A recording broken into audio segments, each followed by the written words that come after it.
Good morning all of student. देखो आज हम देखेंगे कक्षा 10 का अध्याय नंबर 11 कार्य ऊर्जा एवं शक्ति, जिसका पार्ट फर्स्ट देखेंगे।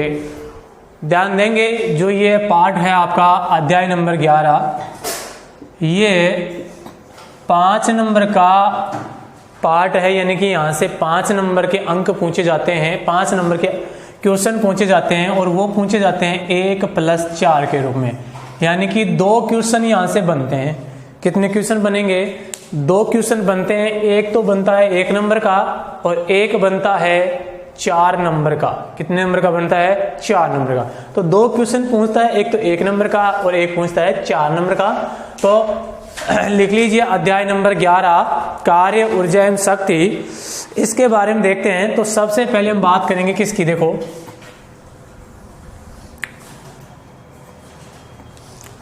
सबसे पहले बात करेंगे हम विस्थापन की। किसकी बात करेंगे? देखो भाई विस्थापन की। भाई विस्थापन होता क्या है? तो आप हेडिंग लगाएंगे विस्थापन। देखो भाई विस्थापन होता क्या है, ध्यान से सुनेंगे और समझेंगे इसको कि भाई विस्थापन होता क्या है। विस्थापन क्या होता है? देखो ध्यान देंगे, ये ए पॉइंट हो गया और ये बी पॉइंट, यानी 2 बिंदु हो गई। क्या हो गई? 2 बिंदु।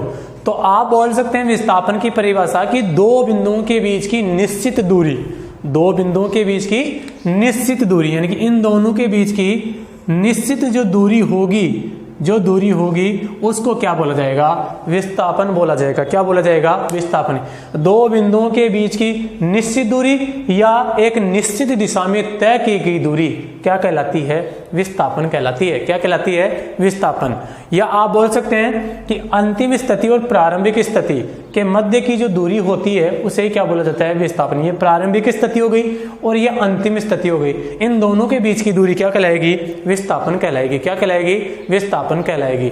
तो ध्यान देंगे, विस्थापन में लिखेंगे इसकी परिभाषा, लिख ले 2 निश्चित बिंदुओं के बीच की दूरी, 2 निश्चित बिंदुओं के बीच की दूरी, 2 निश्चित बिंदुओं के बीच की दूरी विस्थापन कहलाती है। 2 निश्चित बिंदुओं के बीच की दूरी विस्थापन कहलाती है। क्या कहलाती है भाई? विस्थापन कहलाती है। आगे लिख लीजिए विस्थापन का मात्रक मीटर होता है। विस्थापन का मात्रक मीटर होता है। तो ध्यान देंगे जो विस्थापन होता है इसका मात्रक क्या होता है? मीटर होता है। क्या होता है भाई? मीटर होता है। अब आगे बात करेंगे कार्य की। किसकी बात करेंगे? देखो कार्य। भाई कार्य होता क्या है? तो ध्यान देंगे कार्य होता क्या है। हेडिंग लगाएं कार्य। देखो भाई कार्य क्या होता है? वर्क। कार्य को क्या बोला जाता है? वर्क बोला जाता है। तो कार्य क्या होता है? ध्यान देंगे यह आपकी कोई धरातल है, समतल बोल सकते हैं इसे। क्या बोल सकते हैं? धरातल या समतल। यहाँ पे देखो कोई वस्तु है। क्या है? कोई वस्तु है या कोई पिंड है। ठीक है भाई, ये ए स्थिति है। कौन सी स्थिति है? ए स्थिति। अब यदि इस वस्तु पर या इस पिंड पर आप क्या लगाते हैं? इस दिशा में बल लगा रहे हैं। क्या लगा रहे हैं? बल। यदि किसी वस्तु पर F बल लगाते हैं, क्या लगाते हैं? F बल, तो उस दिशा में क्या करती है? कुछ निश्चित दूरी तय करती है। क्या करती है? कुछ निश्चित दूरी तय करती है। तो देखो इस पर यहाँ पे बल लगाएंगे तो ये वस्तु यहाँ से चलकर S दूरी तय करके कहाँ आ जाती है? B स्थिति पे आ जाती है। कहाँ आ जाती है? B स्थिति पर आ जाती है। n द्रव्यमान की है, इसका द्रव्यमान कितना है? n द्रव्यमान। तो देखो n द्रव्यमान की किसी वस्तु पर यदि F बल लगाया जाता है तो ये S दूरी तय करके कहाँ चली जाती है? B स्थिति पे चली जाती है। तो ध्यान से सुनेंगे, इसकी परिभाषा क्या है कि जब किसी वस्तु पर F बल लगाया जाता है, कितना लगाया जाता है? F बल लगाया जाता है, तो इस क्रिया में S विस्थापन उत्पन्न होता है। कितना उत्पन्न होता है? S विस्थापन।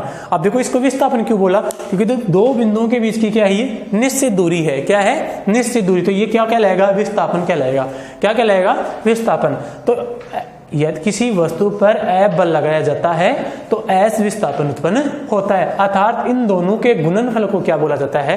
कार्य बोला जाता है। यानी कि हम बात कर सकते हैं कि W होता है वो क्या होता है, F गुणा S होता है। क्या होता है, F गुणा S। यानी कि किसी वस्तु पर F बल लगाया जाता है तो इस क्रिया में S विस्थापन उत्पन्न होता है और इन दोनों के गुणनफल को क्या बोला जाता है, कार्य बोला जाता है। यानी कि बल और विस्थापन के गुणनफल को क्या बोला जाता है, कार्य बोला जाता है। आपने 8th क्लास में भी पढ़ा होगा कि किसी वस्तु पर लगाया गया बल तथा बल की दिशा में उत्पन्न विस्थापन के गुणनफल को क्या बोला जाता है, कार्य बोला जाता है। तो वही बात मैं कर रहा हूं यहाँ पे कि जब किसी वस्तु पर F बल लगाया जाता है तो S विस्थापन उत्पन्न होता है और इन दोनों के गुणनफल को क्या बोला जाता है, कार्य बोला जाता है। क्या बोला जाता है, कार्य बोला जाता है।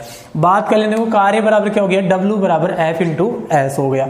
अब अगर इसकी मात्रा की बात करें, किसकी बात करें, मात्रा की बात करें, तो देखो मात्रा कैसे हो जाएगा, W बराबर F का मात्रा क्या होता है, F क्या है यहाँ पे बल, और बल का मात्रा क्या होता है, न्यूटन। क्या होता है भाई, न्यूटन। तो बल का मात्रक होता है न्यूटन इंटू S क्या है, विस्थापन, और विस्थापन का मात्रक क्या बताया था मैंने, मीटर।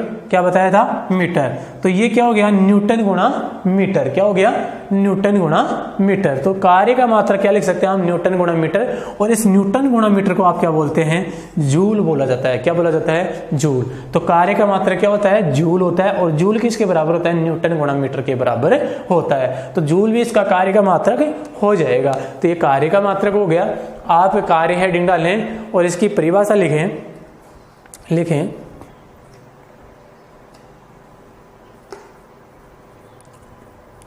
लिखो किया गया कार्य में लिखो किया गया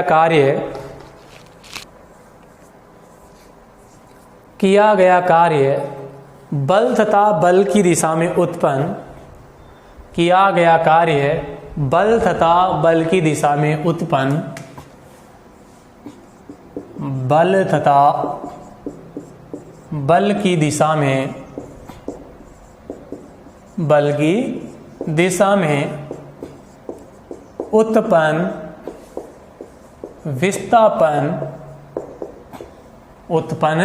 विस्थापन के गुणनफल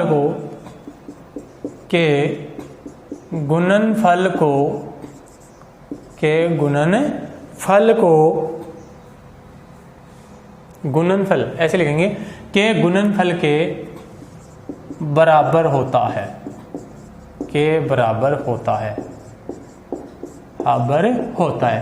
किया गया कार्य बल तथा बल की दिशा में उत्पन्न विस्थापन के गुणनफल के बराबर होता है। समझ में आ गई बात। यानी कि जो किया गया कार्य है ना, वो बल और बल की दिशा में उत्पन्न विस्थापन के गुणनफल के बराबर होता है। तो इसे क्या बोला जाता है, कार्य बोला जाता है। तो सूत्र लिखें एक बार। तो पहले तो आप क्या बना लें, इसको बना लें। ये डायग्राम आपको दिख रहे हैं ना, ये डायग्राम बना लें आप। n द्रव्यमान की कोई वस्तु थी, इस पर F बल लगा रहे हैं तो S विस्थापन उत्पन्न हो जाएगा इस दिशा में, और वस्तु कहां चली जाएगी, B स्थिति पे चली जाएगी। तो एक बार इसे नोट करें आप।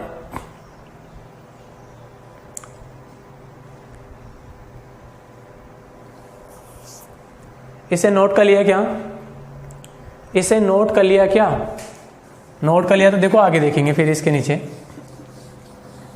नोट कर लिया तो आगे लिखेंगे, देखो क्या लिखेंगे कि कार्य बराबर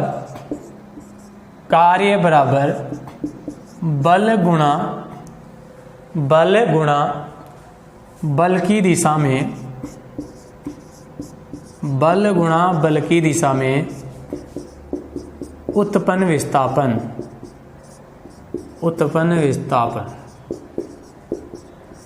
ये लिख लीजिए, कार्य बराबर बल गुणा बल की दिशा में उत्पन्न विस्थापन। लिख लिया। देखो कार्य को किससे लिखते हैं, W से। कार्य को किससे लिखते हैं, W से, बराबर बल को किससे लिखते हैं, F से, गुणा बल की दिशा में उत्पन्न विस्थापन क्या है, S विस्थापन। तो ये सूत्र लिख देंगे नीचे, W बराबर F गुणा S। क्या लिख देंगे, W बराबर F गुणा S, W बराबर F गुणा S। यहां तक क्लियर।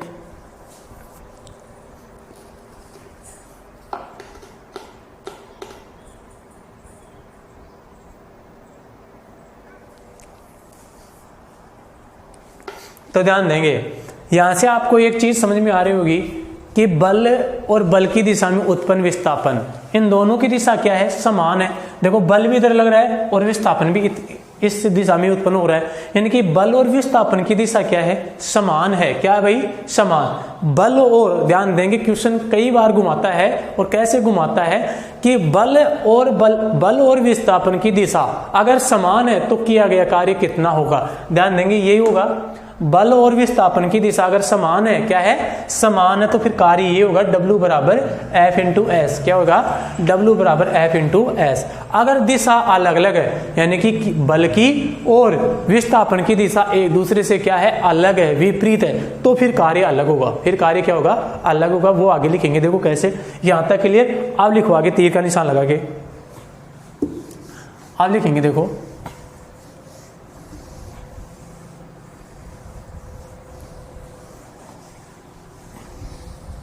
लिखो, देखो तीर का निशान लगा के लिखेंगे। यदि बल की दिशा वस्तु के विस्थापन की दिशा से, तीर का निशान लगा के लिखेंगे, यदि बल की दिशा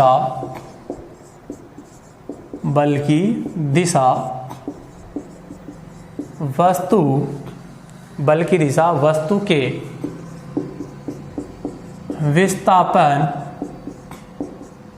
विस्थापन की दिशा से अलग दिशा से अलग हो तो विस्थापन की दिशा में अलग हो तो विस्थापन की दिशा में बल के घटक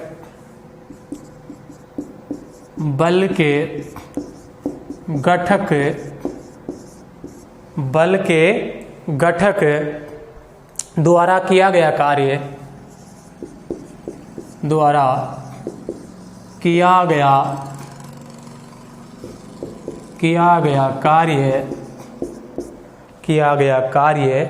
ज्ञात किया जा सकता है।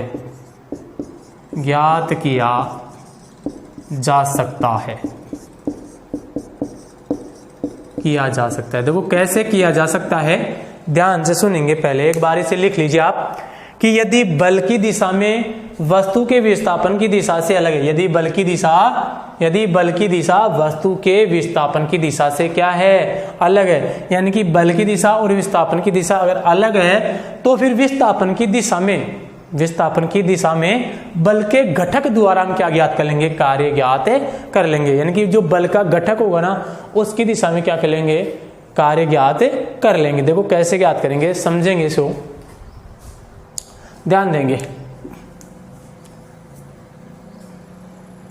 ये क्या आपकी दिख रहा है ना, यह आपकी क्या है, धरातल है। क्या है, धरातल।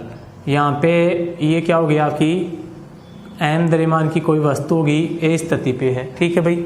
अब ध्यान देंगे, यदि इस वस्तु पर आप क्या करें, बल लगा रहे हैं। क्या लगा रहे हैं, बल। और देखो ध्यान, बल की दिशा क्या होगी, अलग होगी। तो मान लो इसकी दिशा क्या है, इधर है, ये बल लग रहा है। ठीक है, क्या लग रहा है, बल। अब देखो बल लग रहा है तो बल का घटक है ना, इधर बल का घटक लगेगा, और ये बल का घटक होता है कितना, Fs cos थीटा मानेंगे इसको। क्या मानेंगे, F cos थीटा। क्या मानेंगे, F cos थीटा। अब इधर बल का घटक लगेगा तो ये वस्तु क्या करेगी, S दूरी तय करेगी, विस्थापन, और यहाँ आ जाएगी इस वस्तु, यहाँ पे आ जाएगी इस स्थिति B पर, m द्रव्यमान की वस्तु पर S दूरी से। तो ध्यान देंगे इसका मतलब क्या है। देखो विस्थापन इधर लग रहा है, लेकिन बल क्या है, ऊपर लग रहा है ना बल। बल की दिशा और विस्थापन की दिशा क्या होगी, अलग हो गई। तो फिर बल का कुछ घटक, कुछ अंश इधर लगेगा। क्या लगेगा भाई, बल तो उधर लगा रहे हैं, लेकिन कुछ अंश उसका घटक क्या लगेगा, इधर साइड में लगेगा। तो Fs cos थीटा मानेंगे उसको। क्या मानेंगे, F cos थीटा। क्या मानेंगे, F cos थीटा। ये क्या हो गया, बल का घटक होता है। क्या होता है, बल का घटक। तो फिर कार्य क्या होगा, देखो ध्यान देंगे, फिर कार्य होगा W बराबर, क्या बताया मैंने कि बल के घटक द्वारा कार्य ज्ञात कर लेंगे। बल के घटक द्वारा, तो बल का घटक क्या है, F cos theta F cos theta, और क्या करेंगे, डॉट गुणा करेंगे। गुणा किससे करेंगे भाई, एस से। किससे करेंगे, एस से गुणा करेंगे। करेंगे एस से विस्थापन से। किससे करेंगे, एस से। तो ये सूत्र आपके पास बन जाएगा डब्ल्यू बराबर, यहाँ लिख रहा हूं मैं, F S cos theta, F S cos theta. तो ये क्या होता है, गठक के रूप में कार्य बोला जाता है। इसे क्या बोला जाता है, गठक के रूप में भी कार्य बोल सकते हैं, या बोल देगा कि गठक के रूप में कार्य कितना होता है। तो गठक के रूप में कार्य कितना होता है, W बराबर एफ एस कोस थीटा। कितना होता है, W बराबर एफ एस कोस थीटा। तो गठक के रूप में भी बोल सकता है आपको, या बोल सकता है कि जब वस्तु यानी कि वस्तु के बल, यानी कि जो बल लगा रहे हैं, तो बल की और विस्थापन की दिशा अगर अलग अलग है तो फिर कार्य कितना होगा, वही होगा W बराबर एफ एस कोस थीटा। अगर दिशा अलग अलग है तो फिर गठक के रूप में कार्य ज्ञात करेंगे, और गठक के रूप में कार्य क्या हो जाएगा, W बराबर एफ एस कोस थीटा। कितना होगा, W बराबर। ये सूत्र आपको याद रखने, क्यों याद रखने, अगर ऐसे ही आपको क्या करेगा, इन सूत्रों को ऐसे पूछ लेगा।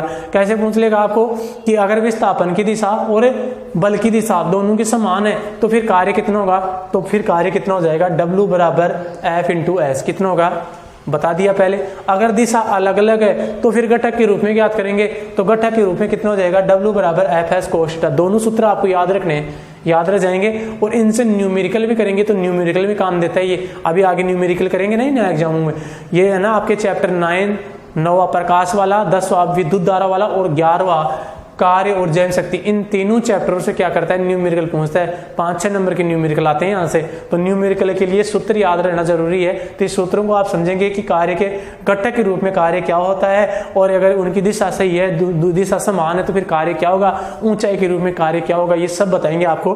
तो 2 कार्य हमने पढ़ लिए, एक तो बल की दिशा और विस्थापन की दिशा अगर समान है तो फिर कार्य क्या हो जाएगा भाई, कार्य क्या हो जाएगा। उसके लिए तो कार्य लिखा था हमने W बराबर F इंटू एस लिखा था, और अगर घटक के रूप में ज्ञात करना है तो घटक के रूप में क्या हो जाएगा, W बराबर एफ एस कोस थीटा। तो यहां तक उतार लिया। उतारने के बाद में ये डायग्राम बनाएंगे, क्या बनाएंगे, डायग्राम, और फिर उधर आप नीचे क्या कर देंगे, दोनों सूत्र उतार देंगे, दोनों सूत्र उतार देंगे भाई। डायग्राम बनाए, डायग्राम बनाने के बाद में ये दोनों सूत्र उतार दें, W बराबर F cos theta into S, और W बराबर एफ एस कोस थीटा।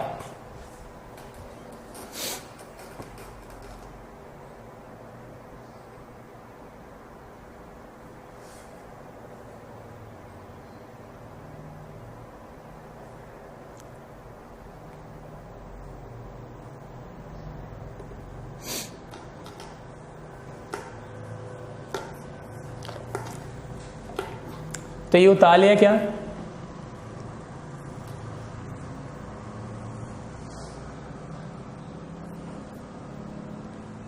अब इस सूत्र से 2 बातें पूछ लेता है।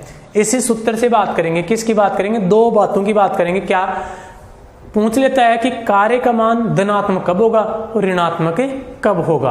तो याद रखेंगे, जब बल और विस्थापन दोनों एक ही दिशा में लगेंगे, दोनों कहां लगेंगे, एक ही दिशा में लगेंगे ना, तो उस स्थिति में थीटा का मान कितना हो जाएगा, 0 डिग्री। कितना हो जाएगा, 0 डिग्री। जब बल और विस्थापन दोनों एक ही दिशा में लगेंगे तो फिर थीटा का मान कितना हो जाएगा, 0 डिग्री। और अगर यहाँ पे कोस 0 डिग्री रखेंगे तो आपको मालूम है ना कि कोस 0 का मान कितना होता है, गणित में पढ़ा होगा, 6ठी प्रश्नावली है त्रिकोणमिति की। तो कोस 0 का मान कितना होता है, 1 होता है। कितना होता है, 1। तो कोस 0 का मान 1 हो जाएगा, तो W बराबर क्या हो जाएगा, एफ एस। क्या हो जाएगा, एफ एस। और ये क्या है, धनात्मक में आएगा। किस में आएगा, धनात्मक में।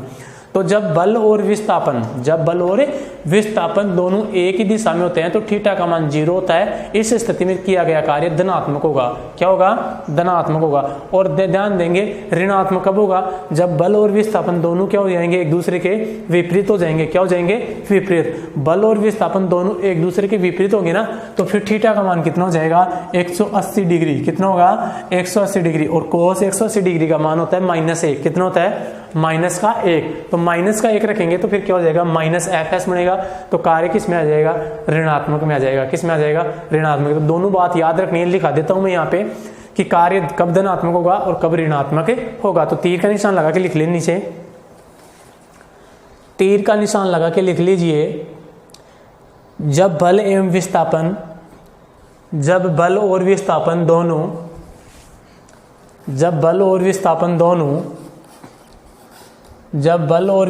दोनों एक ही दिशा में हो तो जब बल और विस्थापन दोनों एक ही दिशा में हो तो एक ही दिशा में हो तो किया गया कार्य धनात्मक होता है। जब बल और विस्थापन दोनों एक ही दिशा में हो तो किया गया कार्य धनात्मक होता है,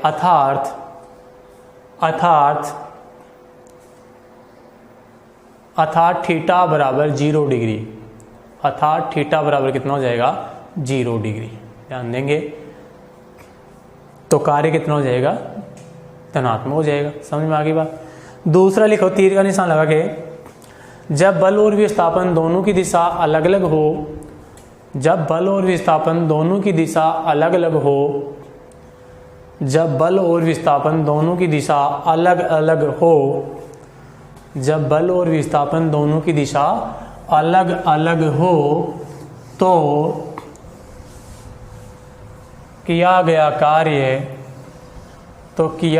कार्य ऋणात्मक होगा, तो किया गया कार्य ऋणात्मक होगा।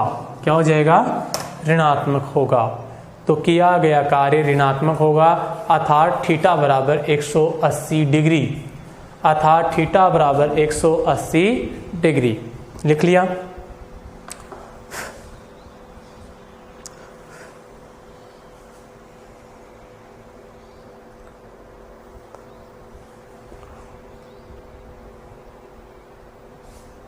और एक बात और याद रखना, कई बार पूछा गया है कि कार्य का मान शून्य कब होगा। कार्य का मान शून्य कब होगा?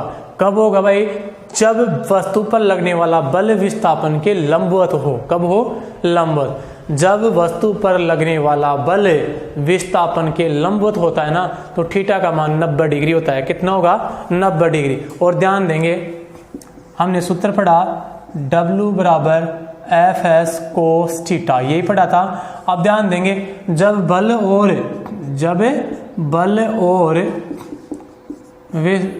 और विस्थापन लंबवत होते हैं, क्या होते हैं? लंबवत। जो बल होता है वो विस्थापन के क्या हो? लंबवत हो। क्या हो? लंबवत होना। तो फिर थीटा का मान कितना हो जाएगा? 90 डिग्री होगा। कितना होगा? 90 डिग्री। और ध्यान देंगे देखो कि यहाँ 90 डिग्री रखें, W बराबर Fs cos 90 डिग्री। और ध्यान देंगे cos 90 होता है ना, cos 90 का मान कितना होता है? 0 होता है। कितना होता है? 0। मैथ में पढ़ लेंगे आप कि cos 90 का मान कितना होता है? 0। अगर इसका मान 0 कहेंगे तो सारा मान क्या हो जाएगा? 0। तो W कितना आ जाएगा? 0 आ जाएगा। कितना आ जाएगा? 0। तो ध्यान देंगे कार्य का मान कब 0 होगा? जब थीटा का मान कितना हो? 90 डिग्री। और 90 डिग्री कब हो? जब एक दूसरे के क्या हो? वो लंबवत हो। कैसे हो? एक दूसरे के लंबवत हो। ऐसे भाई बल लग रहा है, इधर क्या लग रहा है? बल। ये लग रहा है बल, और यह क्या है वहां पे? ये क्या हो जाएगा? विस्थापन इधर हो जाएगा। एक दूसरे के क्या है? लंबवत है। तो कौन बनेगा? समकोण 90 डिग्री का बनेगा। बनता है ना 90 डिग्री का, तो 90 डिग्री का बनेगा। तो फिर कौन कार्य का मान कितना हो जाएगा? 0 डिग्री हो जाएगा। तो ये भी लिख लीजिए तीर का निशान लगा के, तीर का निशान लगा के इसे भी लिख लीजिए कि जब वस्तु पर लगने वाला बल, जब वस्तु पर लगने वाला बल विस्थापन के लंबवत हो, जब वस्तु पर लगने वाला बल विस्थापन के लंबवत हो,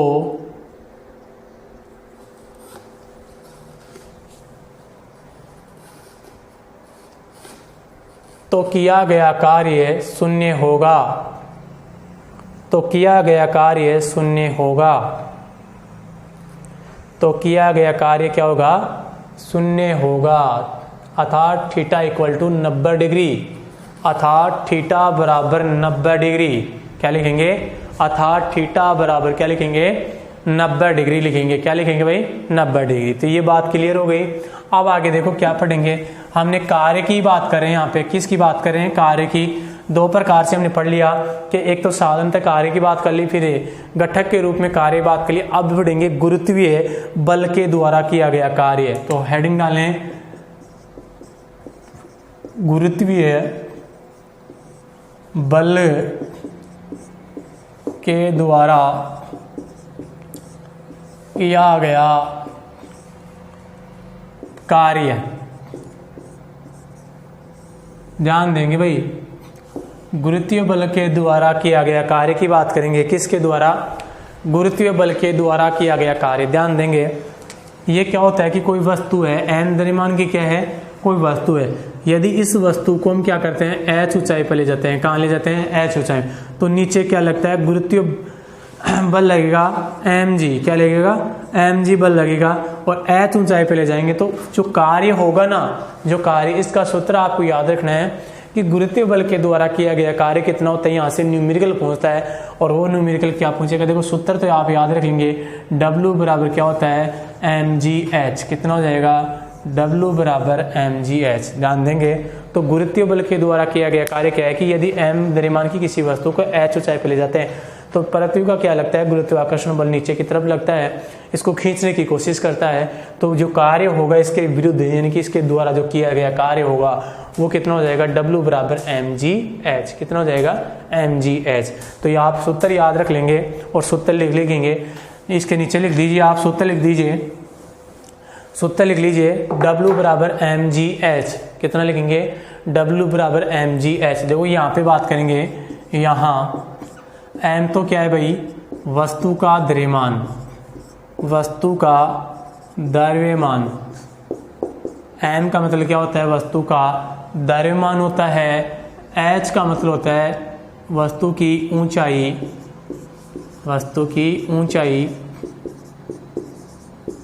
वस्तु की ऊंचाई।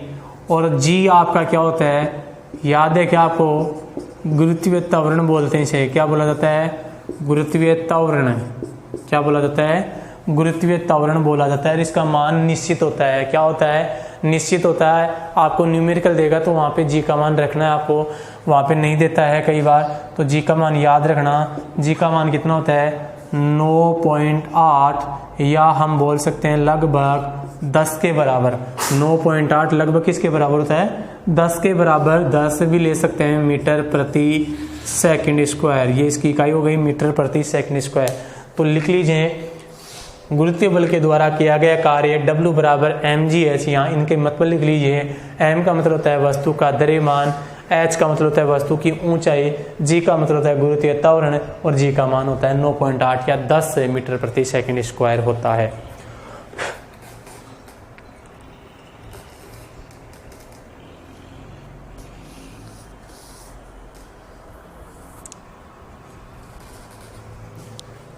लिख लिया यहाँ तक। अब देखो भाई, यहाँ तक लिख लिया आपने, तो आगे देखेंगे अब क्या बात करेंगे। देखो, जो कार्य होता है उनकी निर्भरता देखेंगे। भाई कार्य कौन सी बातों पर निर्भर करता है। 8वीं क्लास में भी आपने पढ़ा था कि जो कार्य होता है वो लगाए गए बल पर और बल की दिशा में उत्पन्न विस्थापन, इन दो बातों पर क्या करता है, वो निर्भर करता है। क्या करता है, निर्भर करता है। तो लिख लीजिए, कार्य की निर्भरता, कार्य लिख लो, ऐसे लिख लो, कार्य दो बातों पर, कार्य दो बातों पर निर्भर,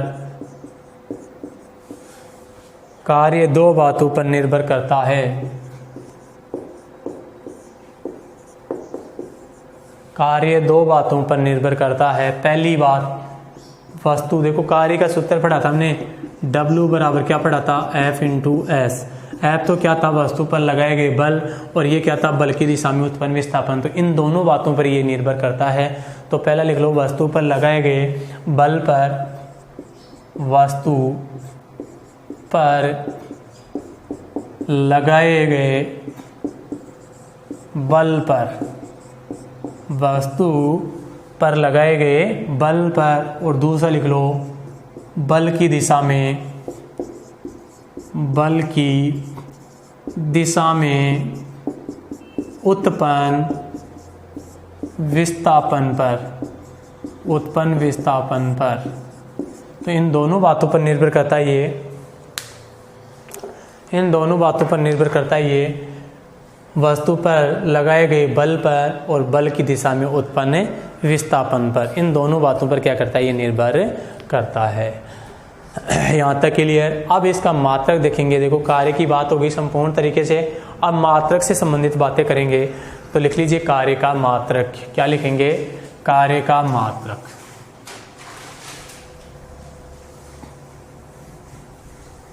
देखो भाई कार्य का मात्रक पढ़ेंगे तो हेडिंग डाल लीजिए कार्य का मात्रक, कार्य का मात्रक। देखो भाई आप लोगों को पता है कि जो कार्य होता है इसका मात्रक क्या होता है, जूल होता है। क्या होता है, जूल होता है। तो ये जूल किस प्रकार से हमें प्राप्त होता है वो बात की चर्चा करेंगे यहाँ पे। देखो सूत्र हमने पढ़ा था कार्य का, W बराबर क्या पढ़ा था, F गुणा S पढ़ा था क्या, अरे पढ़ा था क्या, W बराबर क्या पढ़ा था, W बराबर F इंटू S पढ़ा था। मैं आपको ये बोलूँ कि बल के मात्रक को विस्थापन के मात्रक से गुणा कर दें तो किसका मात्रक आ जाएगा, W का मात्रक आ जाएगा। किसका मात्रक आ जाएगा, W का। तो ध्यान देंगे इधर जो बल होता है ये F क्या है, बल। तो बल का मात्रक क्या होता है, न्यूटन। क्या होता है, न्यूटन गुणा S क्या है, विस्थापन। और विस्थापन का मात्रक क्या होता है, मीटर होता है। क्या होता है, मीटर। तो क्या हो गया, न्यूटन गुणा मीटर हो गया। और याद रखेंगे जो न्यूटन गुणा मीटर होता है ये किसके बराबर होता है, जूल के बराबर होता है। किसके बराबर होता है, जूल के। तो कार्य का मात्रक क्या हो गया, जूल हो गया। क्या हो गया, जूल। याद रखेंगे कार्य का मात्रक क्या होता है, जूल। आप ये भी लिख सकते हैं न्यूटन गुणा मीटर भी लिख सकते हैं। तो कार्य का मात्रक क्या होता है, जूल। और जूल किस प्रकार से आता है ये बात मैंने बता दी थी, इन्हें नोट कर लें। ऐसे कैसे, कार्य के मात्रक में W बराबर F इंटू एस। F क्या है यहाँ पे, बल। बल का मात्रक न्यूटन होता है। S क्या है, विस्थापन है। विस्थापन का मात्रक मीटर होता है। तो न्यूटन गुणा मीटर को क्या बोला जाता है, जूल बोला जाता है। क्या बोला जाता है भाई, जूल बोला जाता है।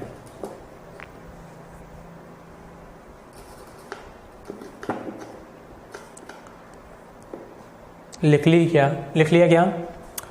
देखो भाई अगर आपने यहाँ से नोट कर लिया तो अब यहाँ से पढ़ेंगे हम एक जूल की परिभाषा। किसकी बात करेंगे, एक जूल की परिभाषा। देखो समझेंगे उससे पहले तो आप हेडिंग डाल लीजिए एक जूल की परिभाषा। ये नोट कर लिया ना आपने। देखो आगे बात करेंगे एक जूल की परिभाषा और ध्यान से समझेंगे भाई। अगर उस परिभाषा को आपने समझ लिया तो रट्टे मारने की जरूरत नहीं है, उसको आपको समझने हैं सूत्र से। तो हेडिंग डाल लीजिए आप एक जूल की परिभाषा। क्या पढ़ेंगे हम, एक जूल की परिभाषा।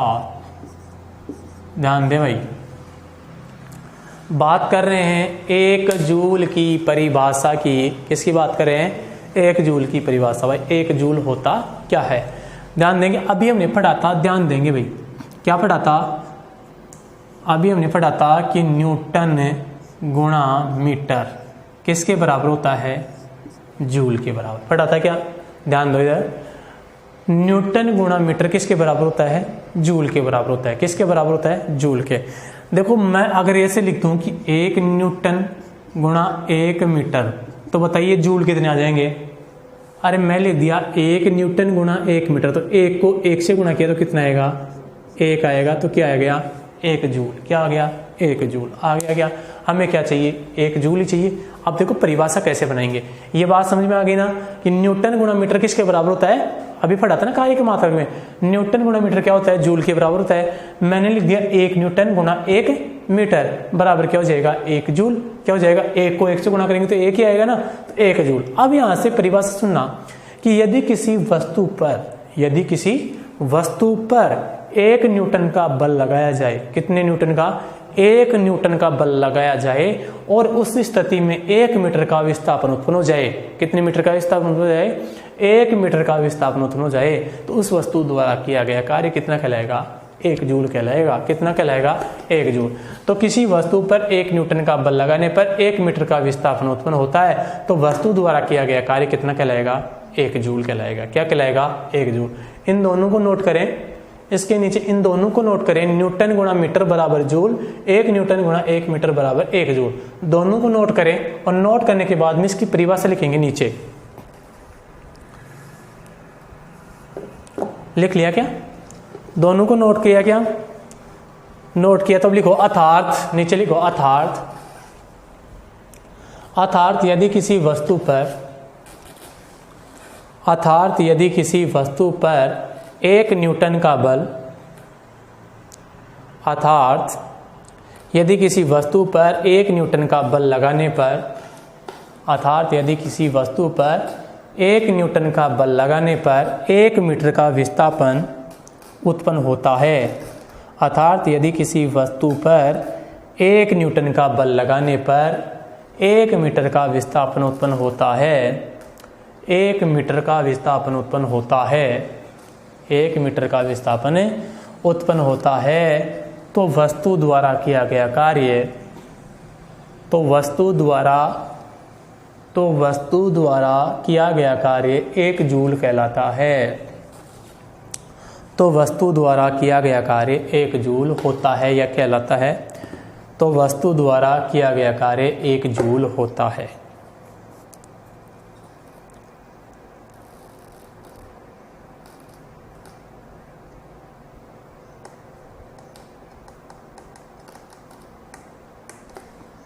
तो वस्तु द्वारा किया गया कार्य क्या कहलाता है?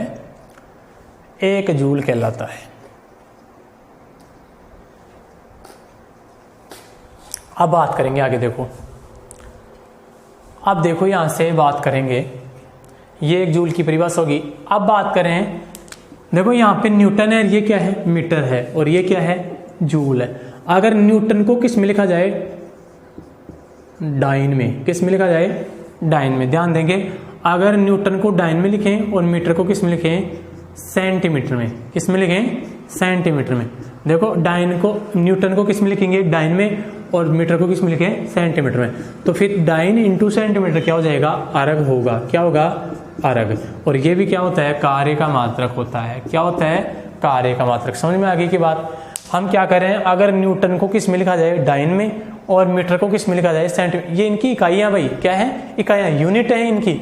न्यूटन को किस में चेंज कर दिया? डाइन में। मीटर को किस में चेंज कर दिया? सेंटीमीटर में। और इन दोनों को गुना करेंगे तो फिर आएगा अर्ग। क्या आएगा? अर्ग। और वो भी क्या होता है? कार्य का मात्रक होता है। क्या होता है? कार्य का मात्रक। तो कार्य का मात्रक अर्ग होता है, अर्ग भी होता है, जूल भी होता है। इन दोनों में संबंध भी बताएंगे आगे। लेकिन अर्ग कैसे आएगा? न्यूटन को किस में लिखें? डाइन में, और मीटर को किस में लिखें? सेंटीमीटर में। तो इन दोनों को गुणा करते क्या आ जाएगा?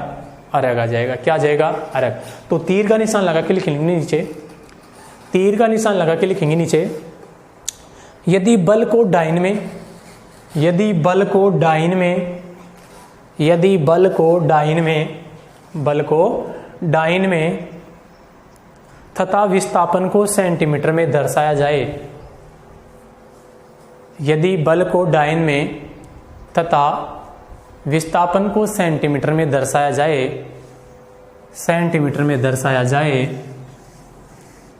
सेंटीमीटर में दर्शाया जाए, तो किया गया कार्य, तो किया गया कार्य अर्ग होता है। तो किया गया कार्य अर्ग में होता है। तो किया गया कार्य अर्ग में होता है। अर्ग में होता है। तो किया गया कार्य किस में होगा? अर्ग में। नीचे लिख देंगे कार्य बराबर डाइन इंटू सेंटीमीटर, और बराबर क्या आ जाएगा? अर्ग। क्या आ जाएगा? अर्ग। ये तार देंगे आप।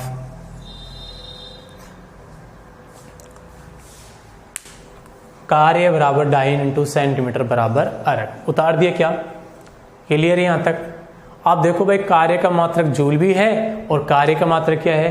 अर्ग भी है। इन दोनों में क्या देखेंगे? संबंध देखेंगे। क्या देखेंगे?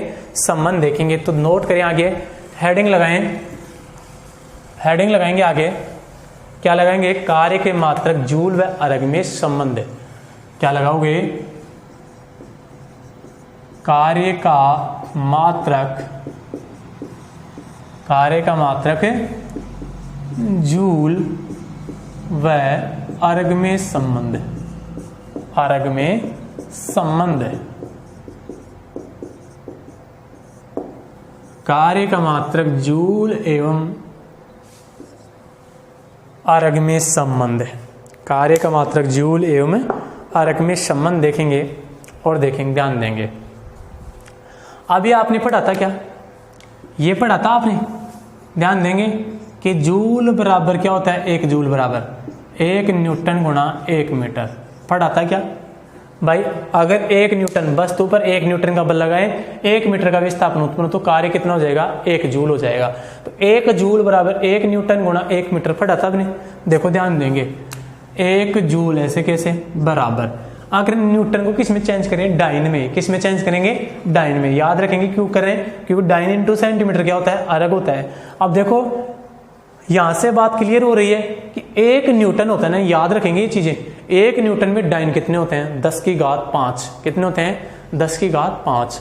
तो 1 न्यूटन में डाइन होते हैं 10 की घात 5 डाइन, क्या होते हैं, 10 की घात 5 डाइन हो गए, इनटू 1 मीटर में सेंटीमीटर कितने होते हैं, 100, कितने होते हैं, 100। तो 100 को लिख दूं 10 की घात 2, और ये क्या होते हैं, सेंटीमीटर, क्या होते हैं, सेंटीमीटर।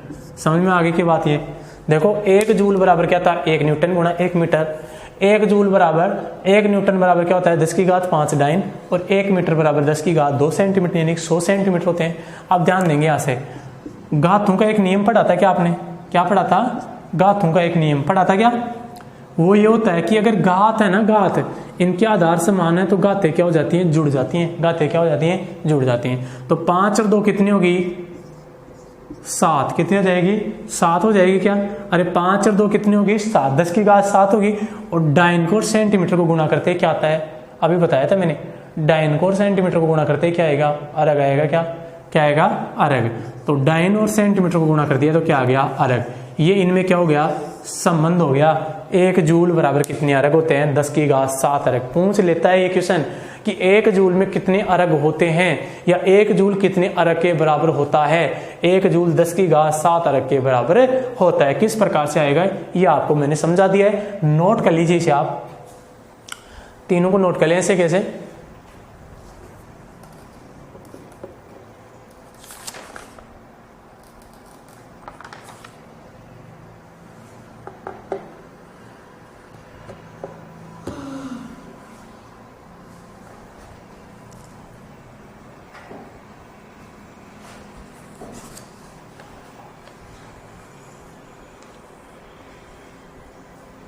कर लिया क्या नोट। अब आगे देखेंगे भाई किसकी बात करेंगे, आगे ध्यान देंगे। देखो अब इनसे संबंधित न्यूमेरिकल देखेंगे। क्या देखेंगे, न्यूमेरिकल। आप अपनी किताब को खोल लीजिए, अपनी किताब को खोल लीजिए और अपनी किताब की न्यूमेरिकल देखेंगे। जो उदाहरण दे रखे हैं ना आपके, अरे उदाहरण दे रखे हैं ना अपनी किताब में। देखो पहला उदाहरण क्या दे रखा है किताब में, पहला उदाहरण क्या दे रखा है, यदि ऐसा ही दे रखा होगा, पहला है उदाहरण, मेरे पास किताब नहीं है। देखो उदाहरण शायद ऐसा दे रखा है कि एक 12 kg की कोई वस्तु है, क्या है, 12 kg की क्या है, कोई वस्तु है, और h ऊंचाई पर यानी कि 1.5 मीटर ऊंचाई पर उसे ले जाया जाता है। सही है ना, 1.5 मीटर ऊंचाई पर ले जाया जाता है। तो किया गया कार्य ज्ञात कीजिए। यही है ना कि एक 12 kg की कोई वस्तु है, उसे 1.5 मीटर ऊंचाई पर ले जाया जाता है, तो वस्तु द्वारा किया गया कार्य ज्ञात कीजिए। यही एग्जाम्पल होगा। तो आपकी किताब का उदाहरण लिख लीजिए। उदाहरण नंबर पहला ही है, क्या पहला ही उदाहरण है, नहीं पहला ही उदाहरण है। तो देखो क्या लिखा है उसमें, एक 12 kg की वस्तु। अब देखो 12 kg की वस्तु है तो द्रव्यमान दे रखा है वस्तु का, तो द्रव्यमान को किससे लिखेंगे, m से, यानी कि m का मान कितना दे रखा आपको, 12 kg। क्या है, 12 kg। अब इस 12 kg की वस्तु को आप कितनी ऊंचाई पर ले जा रहे हैं, 1.5 मीटर ऊंचाई पर। तो ऊंचाई को किससे लिखते हैं, h से। h बराबर क्या होता है, 1.5 मीटर दे रखा है, और आपको कार्य का मान पूछा है। किसका मान पूछा है, कार्य का मान पूछा है। अब आप दिमाग लगाएं कि मैंने H और M के रूप में कार्य का सूत्र क्या लिखाया था, गुरुत्वीय बल के विरुद्ध किया गया कार्य W बराबर mgh लिखाया था। क्या लिखाया था, तो वही सूत्र काम आएगा यहाँ पे। W बराबर mgh, m क्या है वस्तु का द्रव्यमान, g गुरुत्वीय त्वरण और h क्या है यहाँ पे ऊंचाई। तो लिख दीजिए यहाँ पे m का मान कितना है 12, g का मान मैंने बताया था कि 10 ले लेंगे, और h का मान कितना दे रखा आपको 1.5। इनको गुणा करेंगे आप, देखो कितना हो जाएगा, ध्यान देंगे 1.5 को 10 से गुणा करेंगे तो 15 बन जाएगा। तो 12 गुणा, ये पॉइंट हट जाएगा 10 से, तो 12 गुणा 15, और 15 गुणा 12 कितना हो जाएगा 180 जूल। याद रखेंगे। आगे जैसे ही उत्तर आ जाएंगे, उत्तर के आगे उसका मात्रक लगा देंगे जूल। क्या लगा देंगे? जूल। तो ये पहला न्यूमेरिकल आपको दे रखा है। ऐसा कैसा न्यूमेरिकल पूछ लेता है 2 नंबर में?